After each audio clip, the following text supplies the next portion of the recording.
but so far we have covered, we're really getting into the good part. So we've talked about the big two. So we've talked about identity and fear and how that can impact who we are. And then feeling insufficient or basically ill-equipped or not good enough for wherever we are.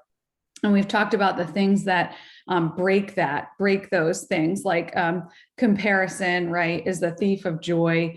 And often we can use that to combat fear and also feeling insufficient. And so we went into details and tools that you can use, like the 5 whys when unpacking fear, really powerful. So to get to the root of it. And then also just connecting the dots around feeling insufficient. And then we've talked about identity. So now, we've covered personality and gifts. I know that most of you have done those assessments. And if you haven't, another reminder, just send it to Jean and she can see it and we can put them all together and take a look at them. And then experiences. So what you've been through. And last week we really talked about the good and the bad. And we spent time on looking at what types of struggles we've been through and how they can impact us, and gave some personal examples of that. And so this week, this is kind of part 2 of this. And then I'm going to talk about how birds of a feather flock together. So it's really the people that we're around that influence us a lot. So when evaluating whether things are true about the experiences that we've had and the messages they've told us, we need to actually look at what we've experienced. We need to look at the underlying message that we've taken away from it. And then we need to figure out, well, is this a lie that I'm believing about myself, or is this actually a truth and an area of growth for me, right? An area of opportunity. So we'll use the kickball example. So, I talked about last week in 5th grade, playing kickball, knocked it out of the park. I made a really good kick. I was really proud of myself. And then the class negative Nancy said, that was just good luck, right? You're not good at this. Fueling a self-doubt that I already had, that I was unathletic. So I already had an insecurity around that. And then that just really stuck for me. And so I didn't venture into a lot of new sports. I was pretty nervous about it. I always felt like I was just insufficient or didn't have what it took to do that. And so when looking at that, we think about, is that a lie or is that truth for me? So the truth is that fortunately, I have physically what it takes to be athletic. It's just a matter of me practicing and believing that I could. And so until I had unpacked the core of that lie, where that came from, and then replaced it with the truth and actually started practicing, right? When I started going to the gym that I go to now, I couldn't really overcome it. So what I want to point out here is that the first step is unpacking it and identifying the root of it. And we talked about that last week. The second step is actually taking action around it. So now that I've uncovered it and I know what the potential lie or the false belief that I'm believing is, now what action am I going to take around that to get really what I need to be able to reverse it? And that's what we want to do. We want to reverse it. We want to reverse unhealthy patterns. We want to reverse spirit crushing moments. We want to reverse difficult experiences that we've been through and be able to turn those setbacks into comebacks. You guys have all heard that before, that saying, but it's really true. So here's a couple of takeaways.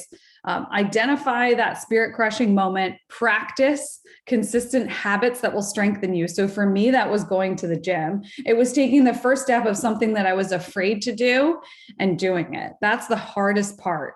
And then practicing it became easier because I had community around me, encouragement, support.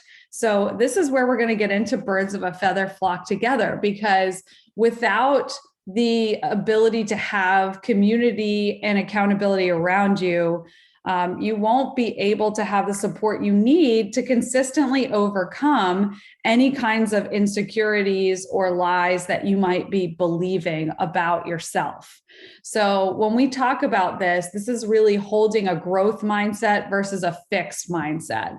So a fixed mindset, and this has a lot to do with personality type. So if y'all took that, or you've taken another like the Enneagram or other personality test, you can see certain patterns. So for me, I tend to be more of a growth mindset, but sometimes to my detriment. I'm such a visionary, or what's next, or, where are we going? What's the next level? Constantly growing, that I can push myself and I can push others around me too much, right? So it's knowing the balance. But my husband is more of a fixed mindset. And so for him, the challenge can be like, hey, I'm in this box and I want to be in this box, but maybe it's time to break out of that box, right? And go somewhere else. But fear can creep in at that point. And so you see how there's just different pros and cons to each. And I believe they're a good balance together. But I also believe that people with both fixed and growth mindsets have to be willing to pull in some of the other one when they need it. So I don't think it's good to be 100% growth or 100% fixed. I don't think there's any right answer here. The key is really balance. It's developing balance in all that we do.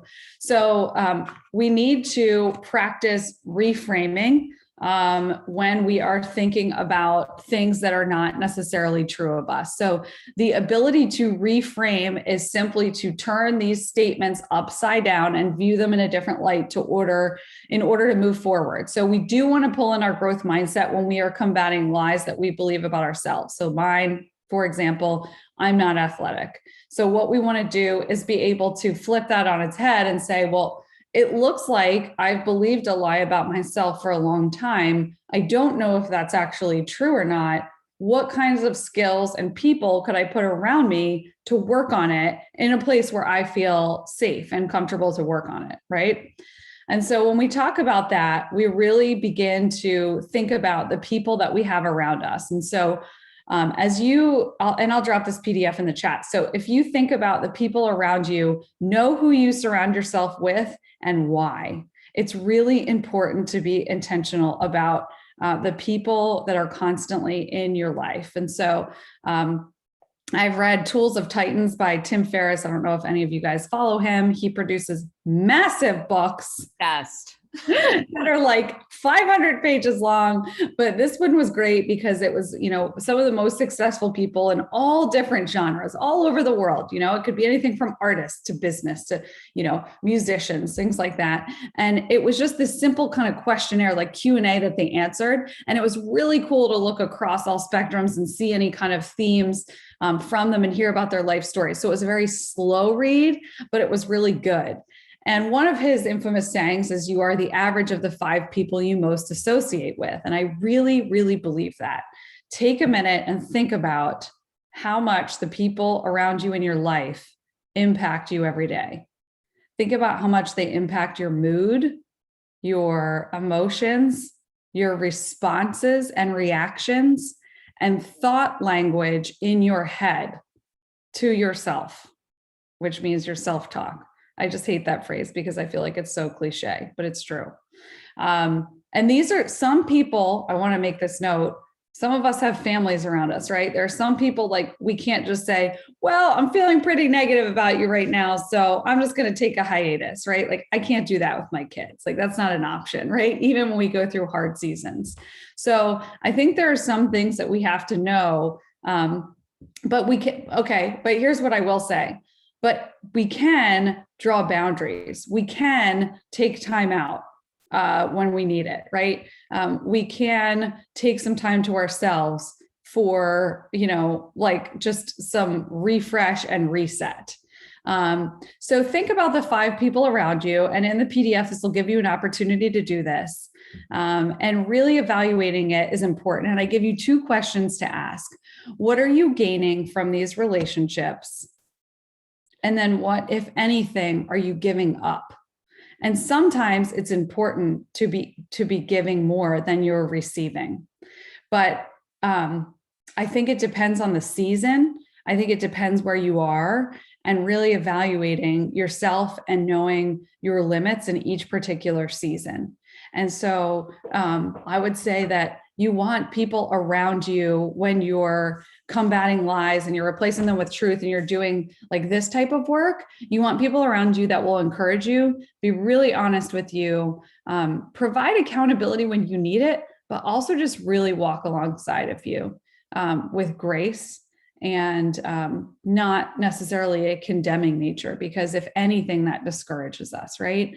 And then what, if anything, are you giving up from those relationships? So there are periods and there are times where we're going to go through seasons where we feel like we're giving a lot to a particular person or thing, and maybe they really genuinely need us. But then sometimes we're going to know that this is an unhealthy, toxic balance that I need to move out of, and I need to move into something else. And so the key is really reflecting on how the people in your life shape who you are now and who you're becoming. So if you don't like the answer, you get to change it. If you feel like you're still looking for those people, write out specific things that you feel might be missing from your community right now, and keep this as a part of your yearly goals. So to find a mentor in particular areas, right? Another tip in this area, and this has really been great. I've gone through seasons of this where I've done this more.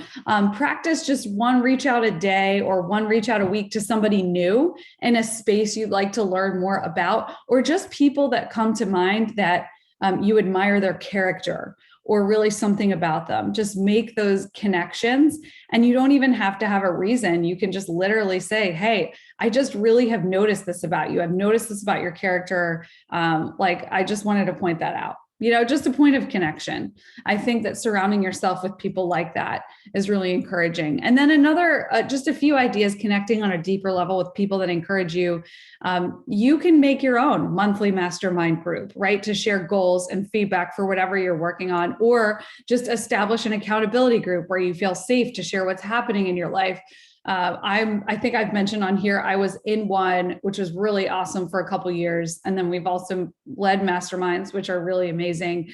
And then just do a study, or even just read a book together, or say, hey, let's check in, let's, do this series together and, talk through it. So there's a lot of ways to connect, even like a run club, run group, like there's different options, but just, whatever your outlet is, whatever would fuel you, I think really is probably the most powerful way. And it doesn't have to be forced. It can be just really genuine. And it also can just be like once a month, once a quarter, whatever works for you, but it'll help you get the reset that you need to be able to figure out, okay, are these the people that I want to surround myself with? Do I need to make any shifts? And if so, what are those shifts?